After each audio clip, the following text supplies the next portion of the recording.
নমস্কার ভিউয়ার্স, আমি অর্ণব শাহ। আপনি দেখছেন অর্ণবস ভিউ। আজকের প্রজাতন্ত্র দিবসের সবাইকে শুভেচ্ছা এবং অভিনন্দন। আজকে যে বিষয়টা নিয়ে আলোচনা করব সেটা আপনারা ভিডিওর থাম্বনেল দেখে কিছুটা আইডিয়া করতে পারবেন। বিষয়টা কিন্তু খুব ক্রুশিয়াল। ইউরোপিয়ান ইউনিয়ন বর্তমানে এসছে কিন্তু ভারতে। তার উদ্দেশ্যটা কি? তার উদ্দেশ্য হচ্ছে আমেরিকা যেভাবে প্রভাব বিস্তার করছে সারা বিশ্বে, সেই জায়গায় যেন ইউরোপিয়ান কান্ট্রিগুলো নিজের একটা আলাদা বিকল্প পথ খুঁজে পায় ব্যবসার। সেটা হচ্ছে ভারত।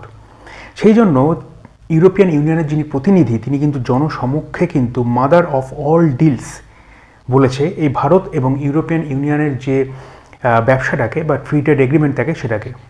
তার কারণ হচ্ছে ইউরোপিয়ান ইউনিয়ন ভালো করেই জানে যে বর্তমানে আমেরিকা এবং চায়নার যে পরিস্থিতিতে সম্পর্ক রয়েছে, সেখানে আমেরিকা কিন্তু চায়নাকে বিশেষ বিশেষ জায়গায় ব্লক করতে পারে। সুতরাং সেখানে ইউরোপিয়ান ইউনিয়নের কিন্তু একটা সমস্যা হতে পারে।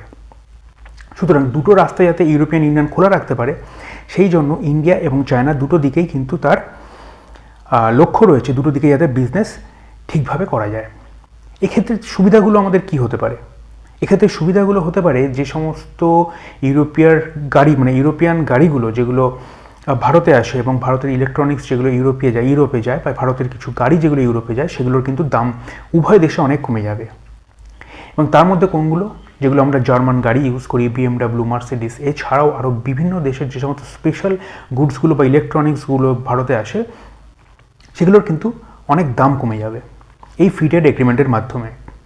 এবং ভারতের জন্য এটা সুখবর, ভারত কিন্তু এই ফ্রি ট্রেড এগ্রিমেন্টের মাধ্যমে তার বিশ্বের একটা বিশাল বাজার যেটা আমেরিকা ছিল, আমেরিকা সেখানে 50% ট্যারিফ লাগিয়ে রেখেছে। ফলে ভারতের যে পণ্যটা আমেরিকায় দাম বেড়ে গেছে, সেটা দ্রব্যটা কিন্তু ইন্ডিয়া ইজিলি ইউরোপে সেল করতে পারবে।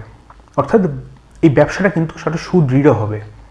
ভারত কিন্তু এখনও পর্যন্ত বিশ্বের বিভিন্ন দেশের সঙ্গে এই চুক্তি কিন্তু স্বাক্ষর করেছে। তার মধ্যে সাউথ আফ্রিকা রয়েছে, ব্রাজিল রয়েছে, এছাড়াও আরও অনেক দেশ রয়েছে যেগুলো কিন্তু আমেরিকার ট্যারিফ চাপানোর পর ভারত কিন্তু এই রাস্তাগুলো নিজের জন্য খুঁজে বার করেছে, যাতে কোনোরকমভাবে ভারতের যে সমস্ত এগ্রিকালচারাল প্রোডাক্টস বা ভারতের তৈরি যে সমস্ত গুডসগুলো রয়েছে, যেগুলো আমেরিকায় এক্সপোর্ট করা সম্ভব হচ্ছে না আমেরিকার কারণে, ভারতের যাতে কোনো ক্ষতি না হয় সেটা কিন্তু ভারত আলাদাভাবে লক্ষ্য করেছে। এরপরে আসি, গতকালের একটা ভিডিও আমি আলোচনা করেছিলাম মার্ক কার্নিকে নিয়ে।